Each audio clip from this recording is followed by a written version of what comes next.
Ahí estamos en vivo, ¿eh? Bueno, Hag HaShavuot para todos.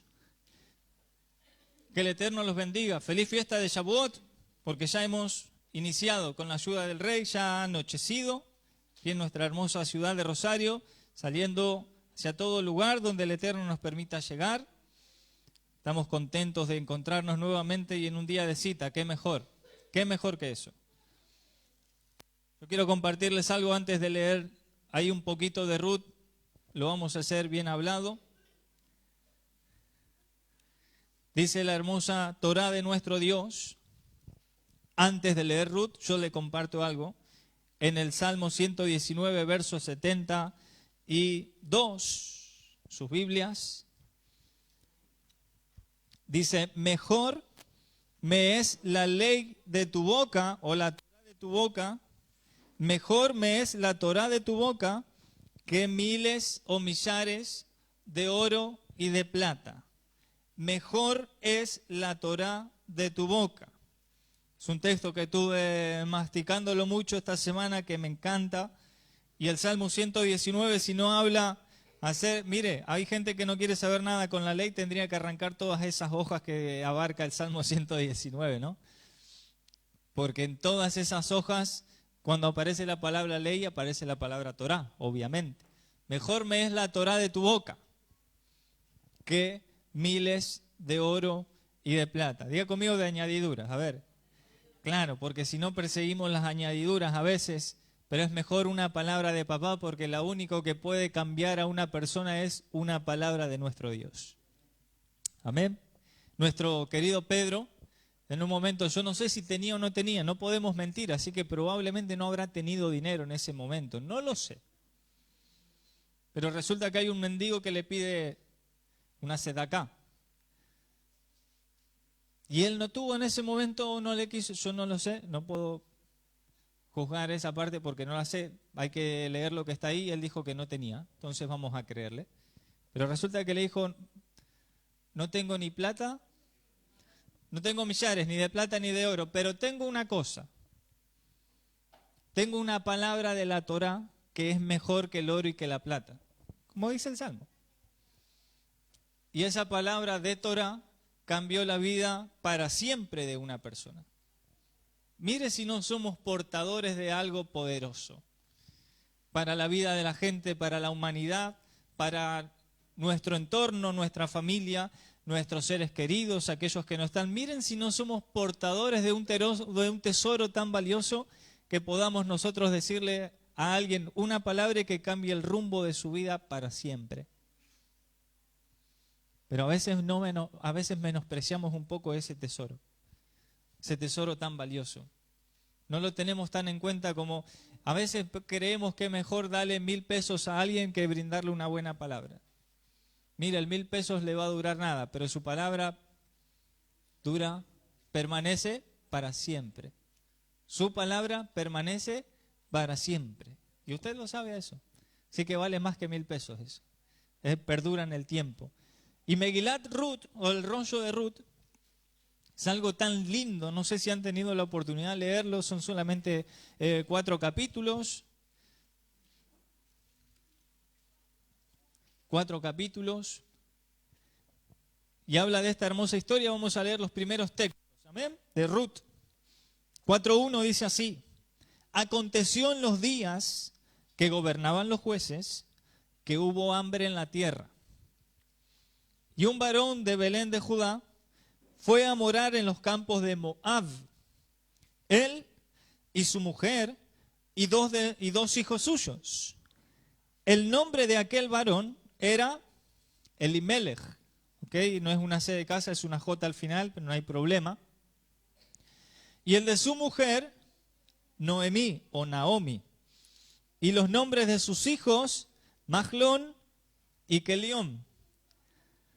Efrateos de Belén de Judá llegaron pues a los campos de Moab y se quedaron allí. Y murió Elimelech, marido de Noemí, y quedó ella con sus 2 hijos, los cuales tomaron para sí mujeres moabitas. El nombre de una mujer era Orfa y el nombre de la otra Ruth. y habitaron allí unos 10 años. ¿Sí? Unos 10 años. Y murieron también los dos, Mahlón y Kelión, quedando así la mujer desamparada de sus 2 hijos y de su marido. Hasta ahí vamos a leer. Hasta ahí por ahora vamos a leer. Miren esta familia judía, porque allí dice un varón de Belén de Judá. Fue a morar a los campos de Moab. Un varón de Judá fue a morar a los campos de Moab. ¿Saben qué es interesante? Cuando hay mucha literatura ahí dando vuelta, linda, interesante, aplicable a esto, que nos habla acerca del rollo de Ruth y nos va enseñando también quién era esta familia, nos va enseñando también cómo eran esos tiempos, porque más allá de que acá nos dice que había hambre en la tierra, no nos dice más nada que eso. ¿Había hambre dónde? En Judá. Y ellos dijeron, nos vamos a ir. Entonces, por ejemplo, hay midrashim que cuentan que en realidad esta familia era muy rica y muy adinerada. Que ellos no tenían problemas en sustentarse los años que hagan falta, a pesar de que iba a haber hambruna, que iba a haber sequía, sí. Ellos tenían con qué. Pero hubo un problema en el cual Elimelech, o sea, el padre de familia, dijo lo siguiente: como va a haber hambre en toda la tierra, en todo su pueblo, voy a tener que compartir mi fortuna con todos ellos. No vale la pena desechar toda mi fortuna con todos estos. Entonces más vale agarremos las pilchas y nos vamos a ir con todo nuestro dinero, nos vamos a ir a Moab. Resulta que este hombre llega a Moab efectivamente y él le dice a su familia que iba a ser por un tiempo corto, relativamente corto, iban a pasar allí. Pero como terminamos de leer recién, estuvieron allí 10 años y resulta que él y sus 2 hijos terminaron muriendo. Hubo un corazón egoísta en el padre de familia. Hubo un corazón no compartidor. Y eso es uno de los principales temas de los cuales Shavuot nos habla a lo largo y a lo ancho de toda la Escritura. ¿Por qué a lo largo y a lo ancho de la Escritura? Vayamos para el Éxodo 19. Veamos algo. Interpretemos por qué el Midrash es aplicable a esta fiesta. Porque si no, yo no se los contaría. Como no aparece en la Torá, no aparece en los Evangelios, si no fuera aplicable, yo no se los contaría. El Salmo, la tengo con el Salmo. Éxodo 19, verso 1 y verso 2. ¿Quién se anima a compartírmelo? A ver.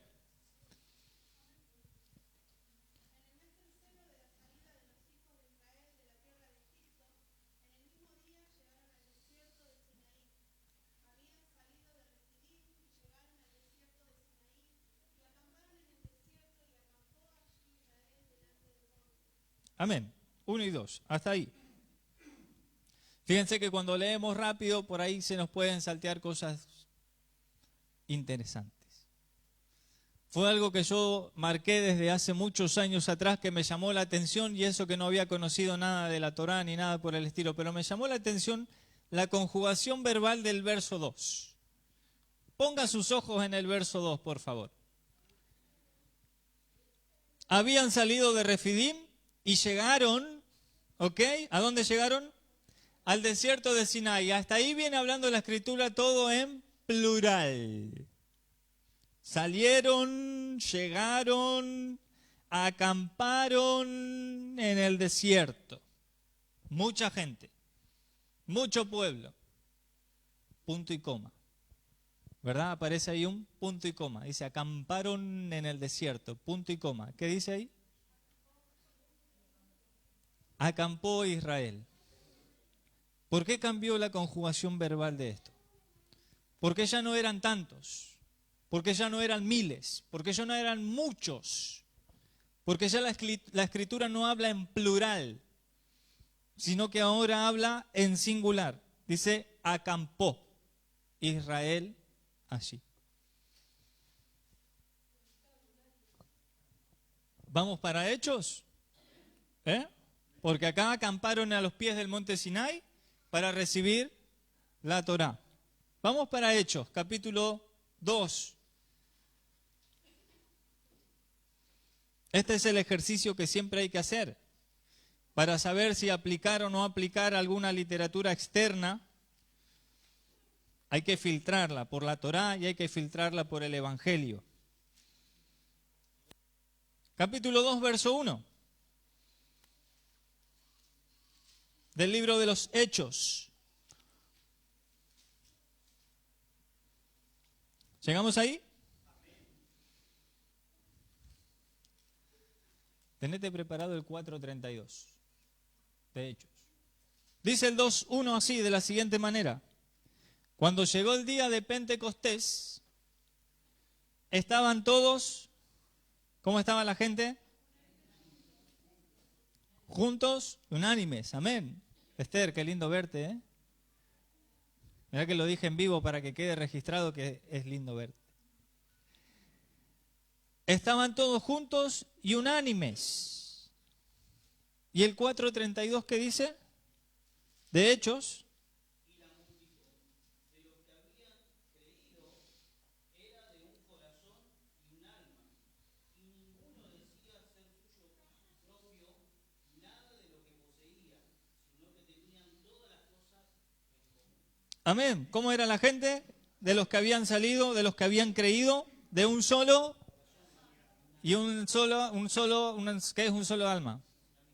Un solo ánimo. En este caso aplica esa palabra. Tiraban todos para el mismo lado.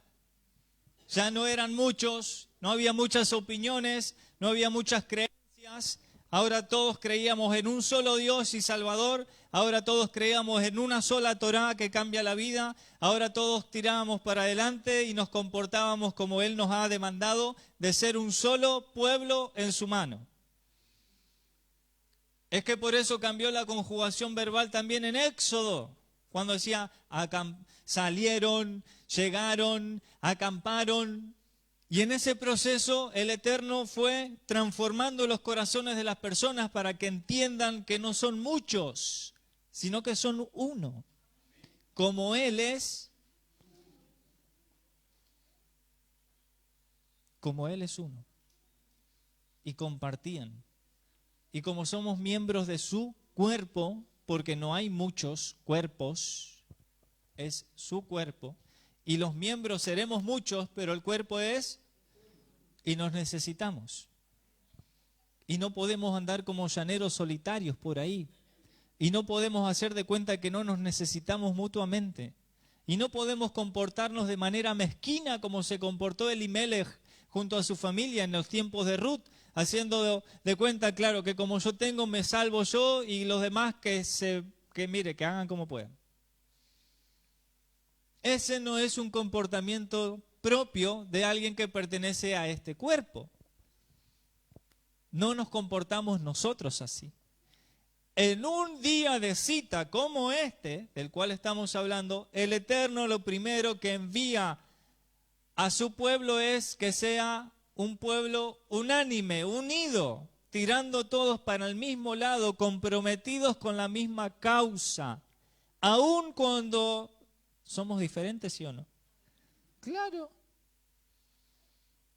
claro que somos diferentes, claro que hay cosas que las razonamos diferentes, claro que a algunos más tiempo les lleva a entender algo y a otros menos tiempo, claro que tenemos nuestras miradas, seguro que sí.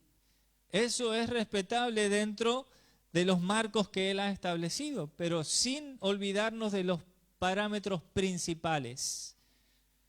No nos vamos a poner a recitar el Martín Fierro acá, ¿no? Pero el Martín Fierro habla acerca de esto, ¿no? Los hermanos sean unidos, esa es la ley primera. ¿Y de dónde habrá sacado, a ver, ya no me acuerdo ni quién escribió el Martín Fierro, perdón. José Hernández. Ahí rápido, antes que usted me lo diga. Es que yo me llevaba literatura siempre, porque no me gustaba. Me gustaban los números a mí, los números. Era de la otra raza. Esa es la ley primera también en la Torá, que podamos ser gente unida porque somos de un solo pueblo y le pertenecemos a un solo Dios. Avanzo con respecto a Ruth, porque desde allí partimos. Fíjense cómo fue la desgracia de esta familia, que resulta ser que se fueron por un tiempo relativamente corto y prudencial y se tuvieron que quedar allí 10 años. Pero durante el lapso de esos 10 años, aquellos que creyeron que estaban haciendo un bien, guardando su mano y no abriendo su mano, al necesitado estoy hablando, creyeron que se iban a hacer un bien, resulta que allá terminaron muriendo. ¿Pero a qué tierra ellos se escaparon? Tierra de Moab. Y la tierra de Moab tiene particularidades muy interesantes, ¿verdad? ¿De dónde alguien se acuerda de dónde surge la tierra de Moab? Perdón, no escuché. Una relación incestuosa entre un padre con su hija, entre Lot, que sus hijas lo emborrachan porque creyeron que no iba a haber más descendencia y ellas dijeron, la única que queda es papá, que nos deje semilla a nosotros, y hubo una relación allí y de ahí ella dijo, a este niño lo vamos a llamar Moab. Si usted lee en vez de Moab, lee Meav, de mi padre. Hasta el mismo nombre, no tuvo ningún pudor esta mujer en ponerle el nombre, decir, este es de mi padre. Eso significa Moab. Y esta gente se fue a morar a esa tierra que ya arrancó mal. Ya venía, como diríamos nosotros, ya venía mal parida la tierra. ¿Saben que la palabra parida a mí me sonaba tan fea y después cuando viene a la Torá dice parir por todos lados? ¿Verdad? Por todo lugar. Y a mí me sonó, quedó embarazada. No, va a parir. No, ¿cómo vas a decir así? Y en la Torá sale así bien guaso. Estos son los partos de, dice la Torá. Bueno, no importa, me quedo ahí.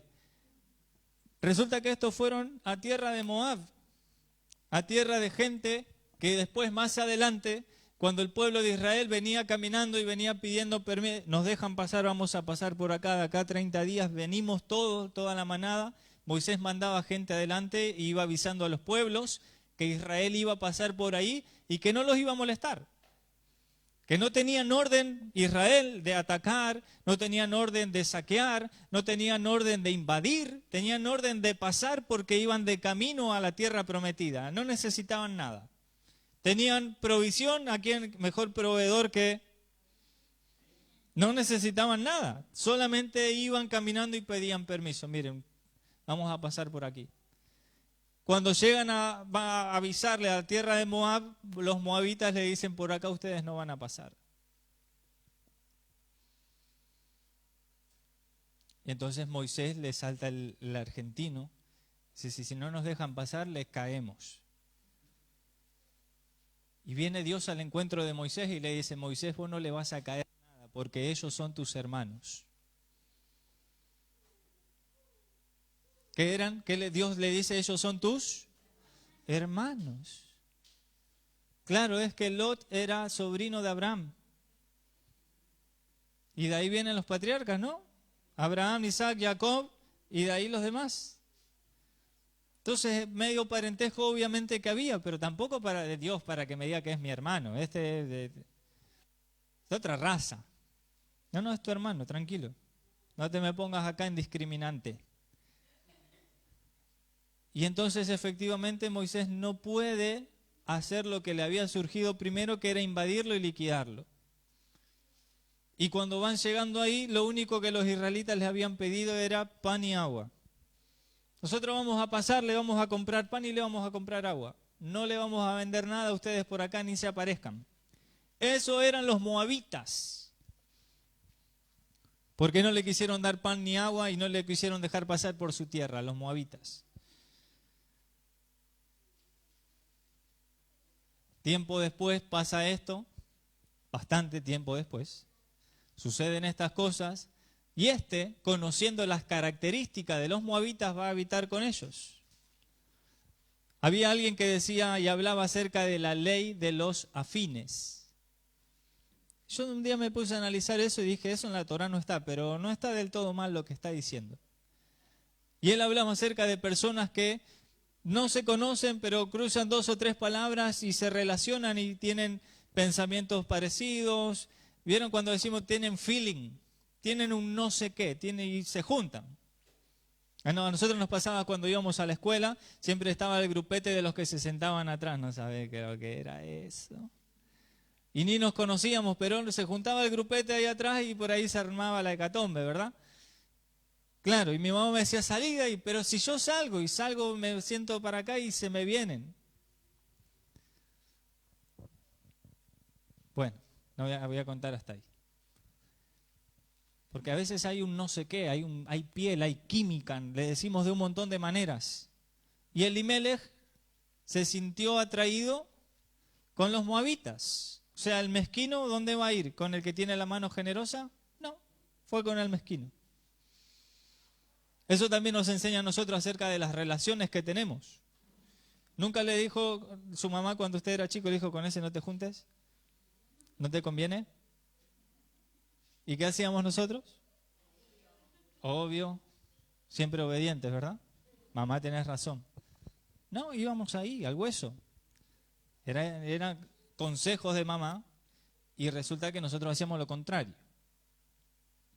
Menos mal que mi esposa no escuchó a mi suegra. Lo único bueno que hizo mi esposa es no escuchar a su mamá cuando le dijo, con ese no. Acá estamos, suegra, tome. Tendría que ser como Noemí y resultó ser como Noemí era una buena suegra. Y la suegra después no le quedó otra que aceptarme y acá estamos, 17 años después, 18 años, ¿cuánto vamos ya? Ya perdimos la cuenta. Hace tanto. Viene que ahora lo voy a meter a usted, lo estoy dando vuelta a la historia para que se meta en la historia también y entender por qué Elimelech se fue a vivir con los moabitas y resulta que terminó muerto allá. Noemí terminó viuda y terminó sin hijos, porque los hijos siguieron la enseñanza de papá, obviamente. Pues se casaron con moabitas, los hijos. Sí dice la escritura, una se llamaba Orfa, la otra se llamaba Ruth. Siguieron los pasos de papá y terminaron como papá, igualito. Todos muertos. Y ese proceso temporal que parecía que iba a pasar, 10 años le duró. Interminable, se le hizo largo, pesado. ¿Cómo continúa la historia de Ruth? En un momento determinado, Noemí dice, bueno, ya acá en esta tierra a mí no me queda nada por hacer. Me quedé sin esposo, me quedé sin hijos, me quedaron ustedes 2 nueras mías, pero es tiempo de volver a mis pagos.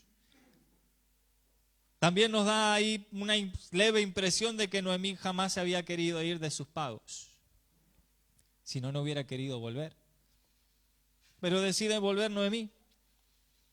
Y cuando Noemí decide volver, se levantó con sus nueras, regresó a los campos de Moab, porque oyó en el campo que Adonai había visitado a su pueblo para darles pan. O sea que la hambruna ya estaba terminando.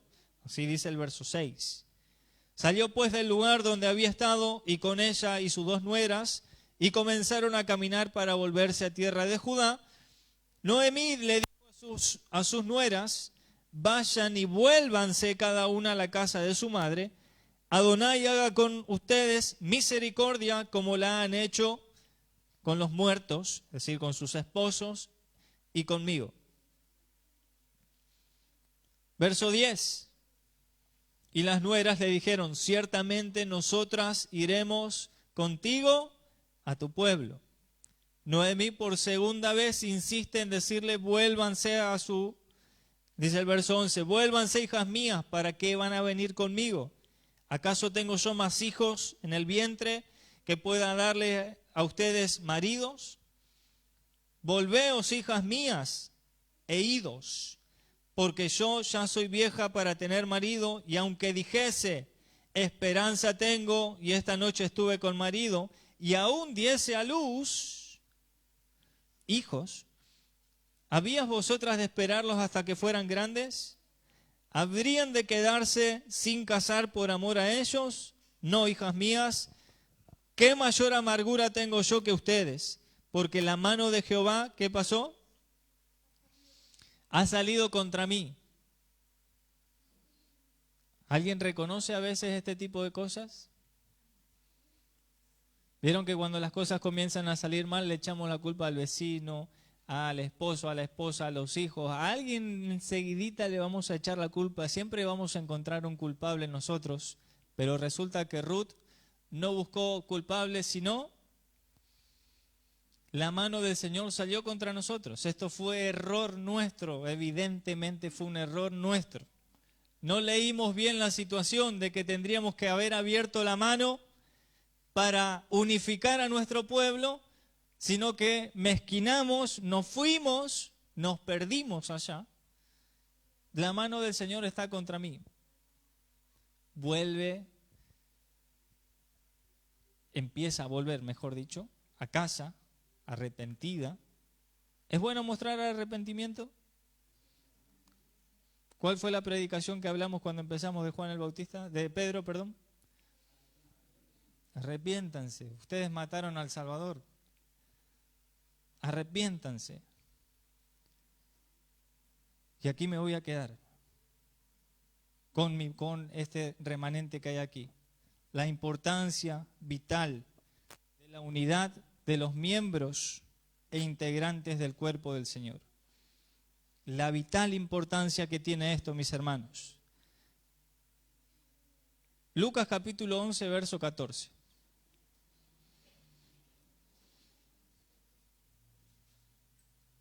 Lucas, ¿les dije 11? Bien, 14.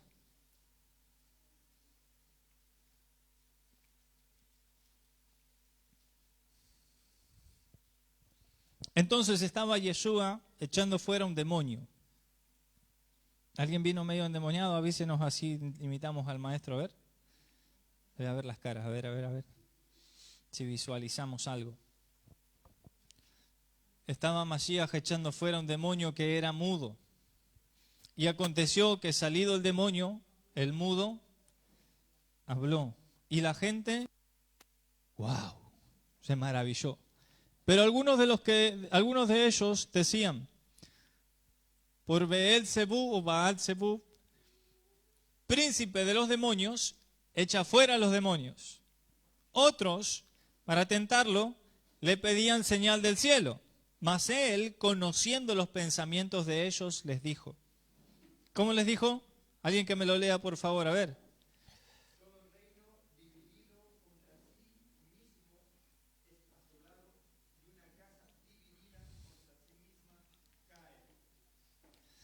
Y si también Satanás está dividido contra sí mismo, ¿cómo va a permanecer su reino? Ya que ustedes dicen que por Beelzebú yo echo fuera a los demonios. Pues si yo echo fuera a los demonios por Beelzebú, vuestros hijos, ¿por quién los echan? Por tanto, ellos serán sus jueces. Hasta ahí, y nos guardamos el 20 para dentro de un ratito. Fíjense que Yeshua les dice, todo reino dividido contra sí mismo es asolado, y una casa dividida contra sí misma cae. Diga conmigo, Satanás está unido. Satanás está bien organizado.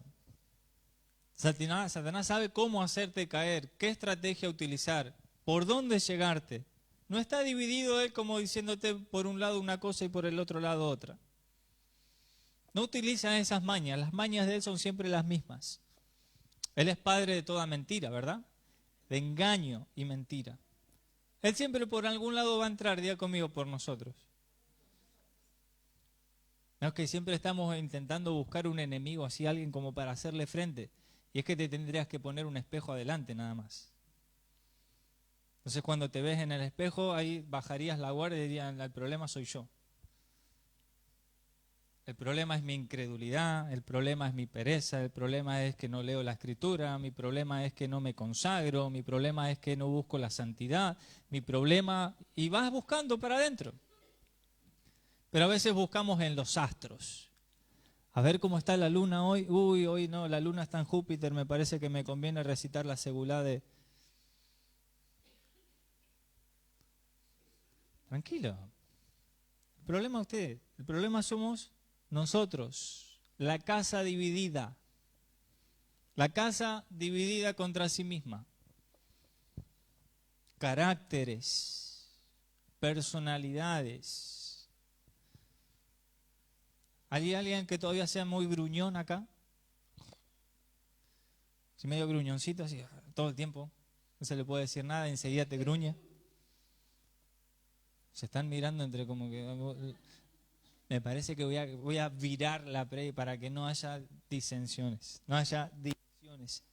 Todo reino dividido contra sí mismo es asolado y la casa dividida contra sí misma cae. Y si Satanás estuviese dividido contra sí mismo, no permanecería su reino. Pero el reino, cuando a Masías le preguntaron si era el rey de este mundo, ¿qué dijo él? Este mundo tiene un príncipe, ¿verdad? Ese príncipe está gobernando. Ese príncipe está gobernando acá. Y resulta que no está dividido. Pero ¿cómo está el pueblo creyente? Primero divididos entre nosotros mismos, después dividido entre hermanos, después dividido entre congregaciones, después dividido entre religiones, después dividido entre... Y no terminamos nunca. Qué manera de estar partidos. Estamos partidos. Y como estamos partidos, entonces el príncipe sigue reinando. No tiene oposición. Es como la política esto. ¿Vieron cuando dice la oposición se está armando para hacerle frente a? Ojalá nosotros nos estuviéramos armando como oposición a Satanás también para hacerle guerra. Y nosotros estamos desde nuestro humilde y pequeño lugar tratando de colaborar mucho con eso. Y bastante. Y les estamos metiendo, pero necesitamos más todavía. Necesitamos que usted no esté dividido contra usted mismo. Cuando la Escritura dice, ustedes no estén divididos en dos pensamientos. A veces sí, a veces no. O sí o no. No hay problema para el Eterno. Mire, el no es problema para Él. Él prefiere que usted le diga que no y no que le diga ni.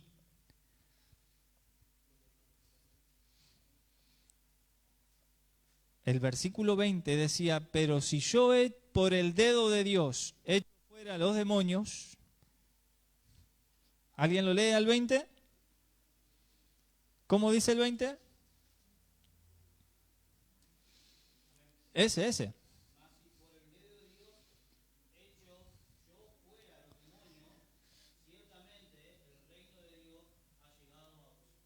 Tradúzcame dedo de Dios.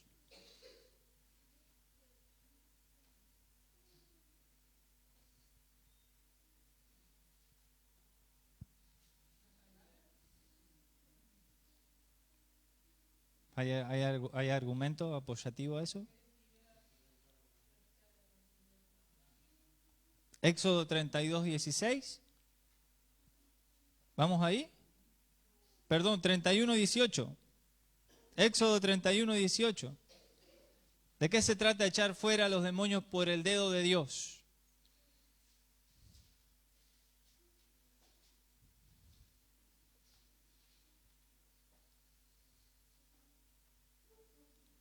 Éxodo 31, verso 18.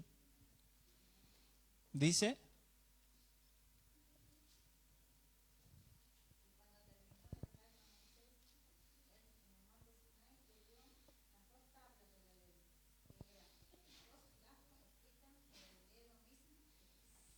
¿Cómo eran escritas las tablas?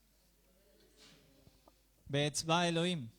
Por el dedo de Dios. Viene Mashiach y dice, si yo echo fuera los demonios por el dedo de Dios, ¿qué es el dedo de Dios? Las tablas de la ley, la Torá. No es otra cosa. No es venir acá y reprender y darle vuelta al asunto y hacer tanto show. Es que es aplicar la Torá. Cuando uno aplica la Torá a su vida es que dice la Escritura, los demonios tiemblan y echan fuera. No pueden permanecer. Pero ¿qué pasa cuando uno no aplica el dedo de Dios en su vida? Infestado hasta las manos, mi amigo.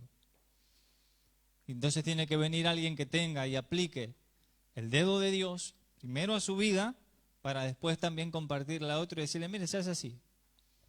Fuera, Satanás. El dedo de Dios es permanecer dentro de su palabra, entonces los demonios tiemblan y huyen ante lo que usted posee, que es su palabra. Por eso es que esta fiesta me tenía inquieto así en los intestinos. Me tenía inquieto a tal punto en decir, este pueblo extraordinario y maravilloso, este remanente, primero necesita estar unido y no lo está. Segundo punto, necesita permanecer dentro de sus palabras y todavía no estamos. Tercer punto es el que va a venir porque viene a consecuencia de esto. Así como leímos el 31:18 recién en Éxodo, yo le invito a que usted lea conmigo también el 32:16, ahora sí.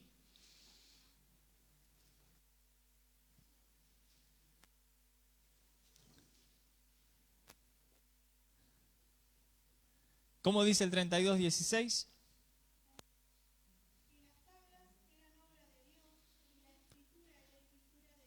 Wow, qué lindo. Amén. Qué linda esa confirmación de decir que las tablas eran obra de nuestro Dios. ¿Cómo más dice? RB. Las tablas eran obras de Dios y la escritura era escritura de Dios, grabadas sobre las tablas. Y esa palabra ahí abajo en sus Biblias siempre los más viejitos ya lo deben tener, no corregido, sino añadido, que es en hebreo, ahí donde dice grabada, sale la palabra, escuche bien, sale la palabra Harut. Ayer mi dijo, papá, ¿y mañana cómo vas a hacer? ¿No tenés pizarrón? Y dije, hijo, la verdad es que ni idea, ¿qué va a hacer? No hay otra, lo voy a decir así, a ver si los hermanos después se acuerdan.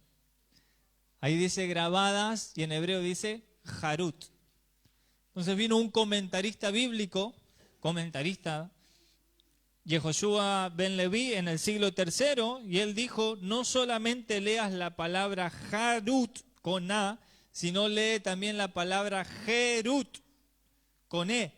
Solamente cambió una vocal. Pero al cambiar la vocal, la palabra grabado en la tabla quedó libertad en las tablas. ¿Cómo hacemos para permanecer en libertad? Es que no hay otra manera. Que este pueblo se cree un pueblo libre sin permanecer en su palabra. Cree que tiene libertad porque vivimos en una democracia. Argentina será una democracia, ¿verdad? Pero nosotros, más allá de que vivimos en suelo argentino, no le pertenecemos a Argentina. Pertenecemos, como decía Éxodo 19, verso 2, y acampó Israel. Si somos de nuestro Dios, porque somos de Él, pueblo suyo le pertenecemos a Israel. Si somos embajadores de este reino es porque aquí, mire, aquí, en este, ¿cuánto ocupo? Un poquito más de una baldosa de 35 por 35 debe tener esta, ¿no? Aquí en este pueblo se llama Israel, este pedacito se llama Israel. Yo soy un embajador de Israel en este suelo de tierra y como embajador de este pueblo me manejo con otras leyes, diferentes si yo me saliera para acá, diferentes. ¿Vieron en las películas yanquis siempre que cuando andan haciendo macanas en otro país se refugian rápido en su, ¿dónde? En su embajada, ¿por qué? Porque ahí rigen sus leyes. Dentro de otro país, la embajada no se rige por las leyes de este país, sino por las leyes de su propio país. Yo aquí, como embajador de este reino, no me rijo por las leyes de este mundo, que digan lo que quieran. Yo tengo una ley que respetar. Ante todo, tengo esta Torá de vida que respetar. Y esta hermosa Torá de vida es la que me enseña a mí a vivir, ¿cómo? A vivir, diga conmigo, en libertad. A vivir en libertad. ¿Usted cree que por vivir democráticamente, ir a votar, eso es libertad? libertad es vivir dentro de su palabra. No hay otra manera de vivir en libertad porque, como dijo Mashiach, Juan capítulo 8,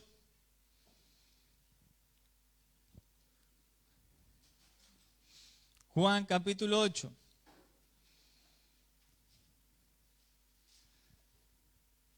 Tres puntos estoy tocando hoy.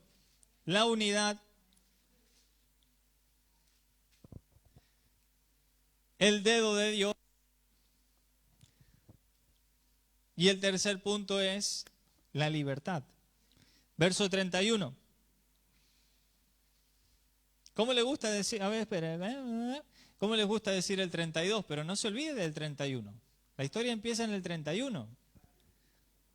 El 32 es la, ¿cómo se le dice? La cereza. La frutilla, porque ustedes saben que a mí la cereza no me gusta. Frutilla. No le ponga cereza, póngale frutilla. Si es de Coronda, extrañamos los cajoncitos que venían de Coronda. Si es de Coronda, mejor. ¿Qué dice el 8:31 y 32?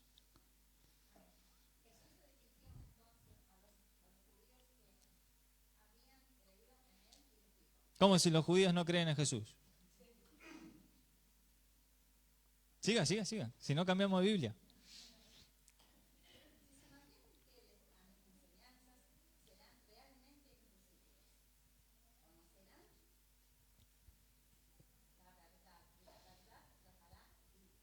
Amén. Si vosotros permanecen en mi palabra, serán verdaderamente mis discípulos. Diga conmigo, permanecer en su palabra. Cualquiera puede venir a visitar su palabra, no, pero muy pocos pueden permanecer en su palabra. Cualquiera puede estar de paso, tipo turista en la embajada. Hay embajadas que te dejan Estados Unidos, ni loco, no te va a dejar entrar, pero hay otras que te muestran su museo y te muestran, puedes pasar por la embajada, pero permanecer en la embajada, permanecer en su palabra, es lo que al creyente se le hace más difícil, pero él cree que vive en libertad. Lo único que tiene es la libertad de su engaño. Se engaña engañándonos a nosotros mismos. Creemos que estamos en libertad, pero libertad solo en el dedo de Dios, es decir, en su palabra. Y su palabra es, y Él es la, al final todo es Él, ¿o no? Mire todo lo que dijimos. El dedo de Dios, su palabra. Su palabra es, y Él es la, y también Él es el verbo, o sea, la palabra. No nos podemos escapar para ningún lado. Todo siempre va a terminar en nuestro Señor, Yeshua HaMashiach, en el verbo viviente, en su palabra, en la que vamos un día como hoy, hace como 3.000, 4.000 años, vamos a cerrarlo ahí, poco menos de 4.000 años, el pueblo estaba recibiendo para poder vivir en libertad. Y la libertad no solamente es física, mi hermano. Usted puede estar hoy vivito y coleando, físicamente hablando, pero estar preso espiritualmente hablando. Preso de un mal recuerdo. Usted puede estar preso de un pasado un poco oscuro ahí que nos tocó experimentar cosas difíciles en nuestras vidas. Podemos estar presos de X y un montón de cantidad de cosas que yo me puedo poner a mencionar, pero ¿sabe cuando me pongo a mencionar todas esas cosas, qué me hace sentir a mí? Algo que el Eterno me ha permitido salirme de ese sistema, y es de estar jugando con sus emociones. Yo no necesito a usted manipular sus emociones, porque cada uno se conoce a sí mismo. Y puede llevar esta palabra para el lugar que corresponde y decir, muchos de nosotros podemos estar libres físicamente, pero presos o prisioneros en un área de nuestra vida. Un vicio que no te puede sacar. Una maña. Un mal obrar. Mal pensamiento. ¿Sabe toda la cantidad de cosas que podemos enumerar? Estás preso ahí y entonces no estás viviendo en libertad. La libertad solamente la vas a encontrar en su hermosa palabra. La libertad, es decir, su palabra es lo único que nos puede hacer regresar de nuestros malos caminos. Y en un día como hoy que hemos recibido, nuestro pueblo ha recibido la libertad en las tablas, también hemos recibido la vida. ¿Por qué la vida? Porque la Escritura recuerde que dice que no puede vivificar. ¿Qué no puede hacer la Escritura? La Escritura no te puede resucitar. La Escritura te puede hacer mantener vivo, pero si ya estabas muerto no te puede resucitar. No tiene el poder para hacerlo. ¿Cómo nos morimos? Diga conmigo, transgrediendo. Si usted transgrede, usted está muerto. Si yo transgredo, estoy muerto. La Torá me va a condenar. Pero lo único que me puede hacer revivir es el sacrificio de nuestro Dios. No podemos desconectar estas dos fiestas. La fiesta de Pesaj, que es la fiesta de la libertad física, y la fiesta de Shavuot, que es la fiesta de la libertad espiritual, porque en la ley nosotros tenemos libertad de nuestras vidas. Pero Él nos ha vivificado con su Corbán, con su redención. Él ha vivificado nuestras vidas y nos ha dado a nosotros algo extraordinariamente precioso que muchos quisieron tener, pero no lo pudieron tener. Quisieron verlo y no pudieron verlo. ¿Saben qué es? ¿Cuántos tienen dominio propio aquí? Estoy tratando de ver porque el celular como me tapa el panorama general. ¿Cuántos tienen dominio propio aquí? A mí me gusta que usted sea sincero. Que no ande saltando de la silla diciendo amén y después agarrándose a piña fuera de la iglesia. Como en otros tiempos. La gente se volvía loca diciendo amén. Porque no nos ha dado Dios espíritu de temor ni de cobardía, sino... Y ahí largaban el dominio propio y después lo veían. Menos mal que tenía dominio propio. Mirá cómo le da a la mujer para que tenga, para que guarde y archive.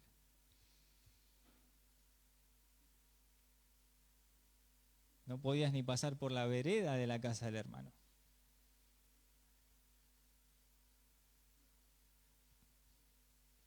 El Eterno nos ha dado algo extraordinariamente que otros quisieron tener y no pudieron. ¿Sabe cómo se llama eso? ¿Qué pasó en Hechos capítulo 2 en adelante? La promesa.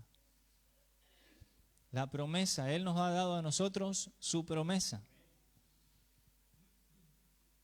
Nos ha dado espíritu de santidad. El poder de Dios residiendo dentro de nuestras vidas.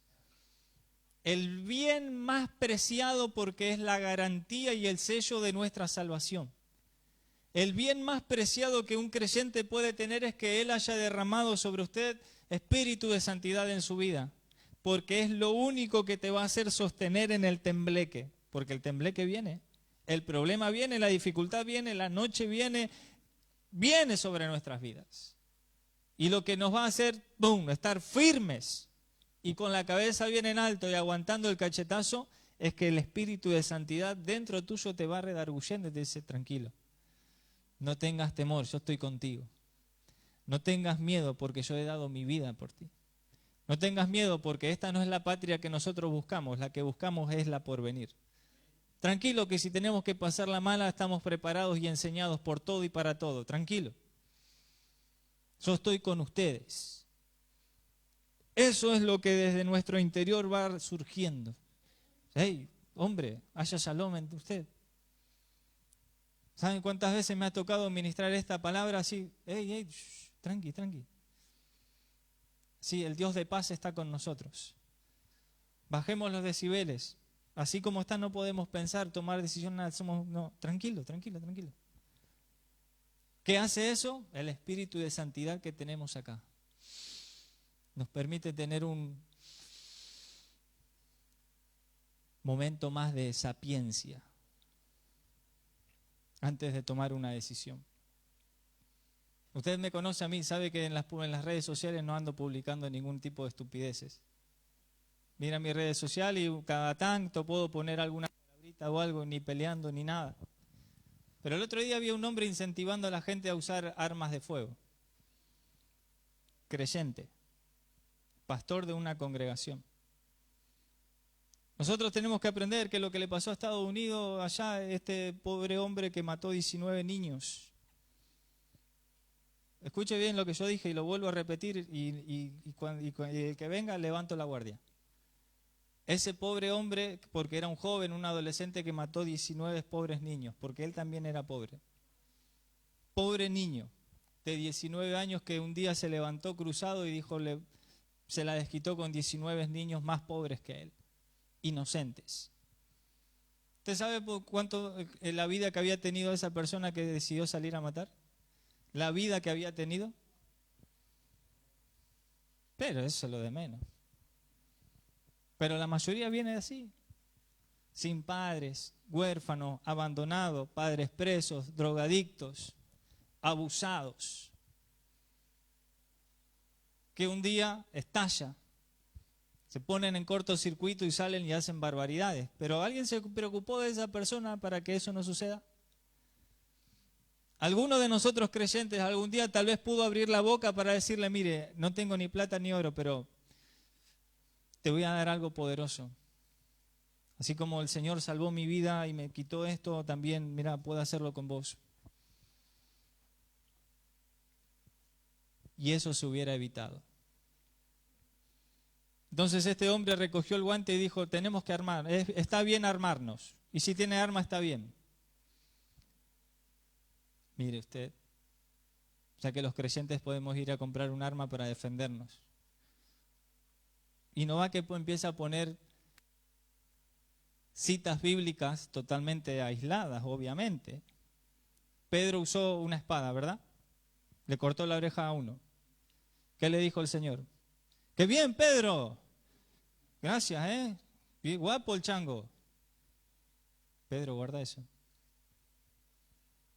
El que mata a espada muere.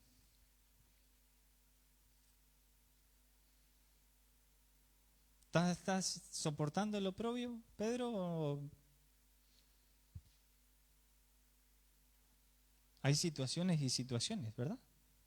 Hay situaciones y situaciones. Hay cosas que han sucedido y que suceden y que sucederán, que uno dice, wow, mira lo que pasó ahí, increíble. Ayer, antes de ayer, mataron 2 más, ¿verdad? De la salida de una iglesia, Estados Unidos. La cosa está heavy. Pero de ahí a que nosotros, creyentes, digamos que está bien utilizar un arma y matar a alguien, wow, hay una brecha ahí, ¿eh? Ahí hay una brecha muy grande. Dele un palazo en la pata, llame a la policía, que lo metan preso y que la justicia haga su trabajo. Para ahí a matar, tiene que ser algo. ¿Hashem puede hacerlo? Claro, yo le pego un palazo en un dedo chiquito y resulta que el Eterno agarra, como dice la Escritura. Él guió su mano y el hombre terminó muriendo. Bueno, eso es otra cosa. Pero yo no lo quise matar, yo le quise dar un palazo en el pie. La Escritura dice, Adonai guió su mano y mató al tal. Listo, eso es otra cosa. Pero si yo agarro el arma así y le pego un tiro en la cabeza, Adonai no me guió la mano, me la guió Satanás a mí a la mano. O lo quisiste matar. Eso es otra cosa. ¿Por qué? ¿Por qué hice un paréntesis con esto? Porque el poder de la santidad morando dentro de nuestras vidas y de forma permanente es lo que Él nos ha prometido a nosotros, que somos su remanente. Aquellos a quien